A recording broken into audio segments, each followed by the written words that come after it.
first game here, we have Patriots at Jaguars. Jaguars beat the Giants 20-15 last week. Patriots did their thing. What do we see in this game?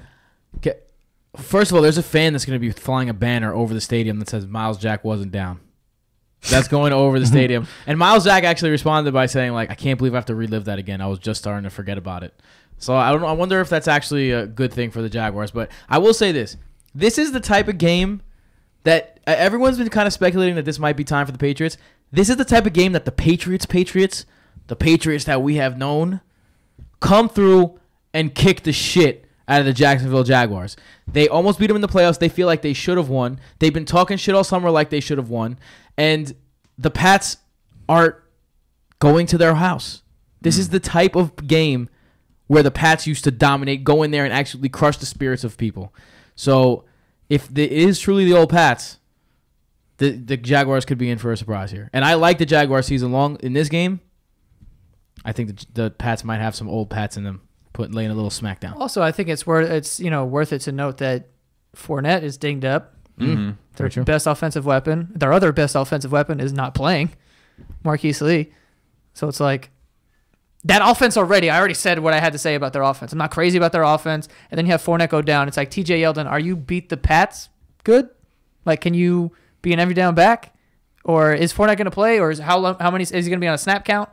Is he going to, like, you know what I mean? So if he's going to split with TJ Yeldon or something, what was his hamstring that was fucked up? It's hamstring. Yeah, so something like that, like you want to maybe not work him too crazy to not pull it and be out a couple weeks or some shit. Those soft tissue injuries, man, they will linger. Also, not for nothing, the Patriots are going to score. I don't care who's on defense. Like, they're going to score points.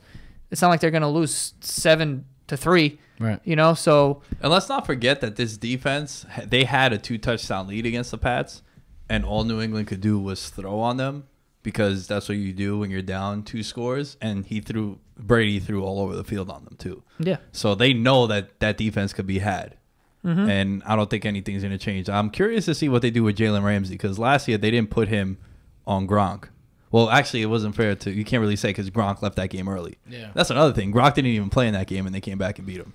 So it's going to be – because Jalen Ramsey's been running his mouth the entire offseason. Yeah. So – and he actually called out Gronk too. So be careful what you wish for. I don't even care who Jalen Ramsey thinks he is or if he's the best corner ever. Gronk's uncomfortable. Yeah. So it's like, it doesn't fucking matter. Look, one thing about Darrelle Revis used to be the best corner ever. He did not dare to come out and talk shit about the Patriots because he knew what would happen to him if he did. Yeah, I think you guys are underestimating the Jaguars. I don't like the Jaguars. I don't think it's that great. Yo, who do the Patriots have lining up besides Gronkowski? Who cares? I think exactly. What do you mean? Who cares? I mean, Chris Hogan, Philip Dorsett had a pretty good game. The Patriots have never been loaded though. Yeah, but they've had Edelman, Danny Amendola last year. They had much better weapons last year. Right, but who is Danny Amendola without Brady? Like, is he gonna thrive in Miami? Gonna be the same player? I don't think so. That's not what I'm talking about. They still have chemistry. Okay, sure, but you have Chris Hogan, you have Gronkowski. The backfield's pretty good. That's who's gonna do it. Gronkowski is the only thing I'm worried about. It's gonna be Rex Burkhead. It's gonna be James White. I mean, Sony Michel, if he comes back, don't forget. That's 3 good backs. That's 3 good backs that can catch and run. Well, maybe not James White. But if they shut down Gronkowski, it's a heavy mission because the Texans were doubling him outside. He made a couple crazy catches. One for that touchdown on the left side, like in the corner by the pylon. But if you put Gibson and Barry Church on them, or even Ramsey, they could put whoever they want on Gronkowski because they could put their number 1. Like I said, Ramsey. They could put Jack. They can mix it up because they don't have to worry about covering those wide receivers. I don't think with the depth they have. I think it could be like a 10-7 game. I don't think so. Yeah, I saw a lot of guys open for the Giants last week. I watched that game again. I watch the Giants twice a week. I watch them live and then I watch them after. And a lot of people are open. If Eli Manning is the issue now. I know I'm getting a little sidetracked, but relating it to this game, Brady doesn't miss open guys like that. He overshot Odell on a touchdown into the end zone. Yep. There was a crossing pattern to Ingram that he overshot. It's like, even some of the catches were bad balls. Yeah, the pick six was a horrible ball. It was just, that got deflected though. Even the plays where it was like, there was a one play early on in the game where Ingram like mossed like 2 people. It's like, that's just Ingram. Back. Yeah, but that's just Ingram making a play. That was a terrible throw. Yeah, it's like the way the Giants were moving the ball on this team was because the playmakers were making plays. Eli was like not accurate. Now you get Brady coming in. Like, he's going to be Not only- accurate because, I mean, he always is. Not only that, but it's like, what do we always say? It's like, how do you beat the Patriots? You put pressure on Tom Brady. But if you put pressure on Tom Brady, there's a bunch of speed guys out there. It's the quick throws. It's like, that's how he's going to beat you, too. Because this dude, if you give him time, they're going to find open space. Like, they don't have to be super, super nice because the schemes are great. The routes are great. The play is great. And it's like, people are just going to be open.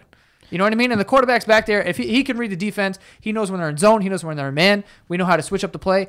That's what I'm talking about. Like, I don't need someone, fantastic out there making plays, even though I think that Chris Hogan is a very good wide receiver despite the week one that he had. Gronk, obviously, maybe the greatest fucking tight end of all time. And then, you know what I mean? Whoever the fuck else you want to throw out there. Philip Dorsett, speed guy, burn it down the field or catch some under route shit. They have playmakers, man. And Rex Burkhead and fucking James White can catch the ball. So, I mean, I'm not worried about the Patriots moving the ball. I think Tom Brady could throw to me and you if we wanted to. I think like you said, the game is a game of chess when Bill Belichick is on there.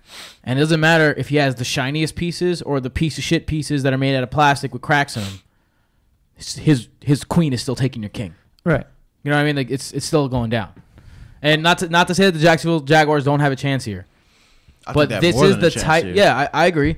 But this is the type of game that the Patriots go through and completely annihilate people.